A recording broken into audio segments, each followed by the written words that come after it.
যুক্তরাষ্ট্রে দক্ষিণ ও মধ্য এশিয়া থেকে আসা অভিবাসী জনসংখ্যা গত এক দশকে নতুন উচ্চতায় পৌঁছেছে এবং দ্রুত বৃদ্ধি পাচ্ছে।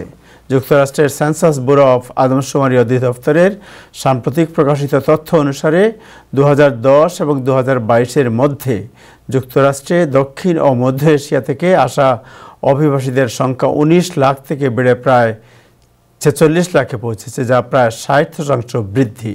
এই উপাত্ত অনুযায়ী এই বৃদ্ধি একই সময়ের মধ্যে যুক্তরাষ্ট্রের সামগ্রিকভাবে বিদেশে জন্মগ্রহণকারী জনসংখ্যার শতকরা 5.6 বৃদ্ধি নিতান্তই সামান্য উল্লেখ করে মাইগ্রেশন পলিসি ইনস্টিটিউটের জনসংখ্যাবিদ জিন বাতালোভা বলেছেন, এই বৃদ্ধি অবিশ্বাস্য।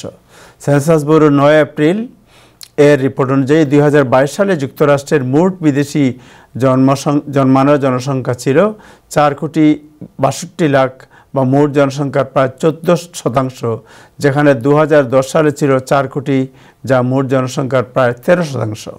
সেন্সাস ব্যুরো দক্ষিণ ও মধ্য এশিয়া থেকে 10টি দেশকে হিসাবে ধরেছে। দেশগুলো হচ্ছে আফগানিস্তান, বাংলাদেশ, ভুটান, ভারত, ইরান, কাজাকিস্তান, নেপাল, পাকিস্তান, শ্রীলঙ্কা এবং উজবেকিস্তান। বাংলাদেশ এবং উজবেকিস্তান থেকে আসা অভিবাসীদের মধ্যে যথাক্রমে 91% এবং 60% বৃদ্ধি পেয়েছে।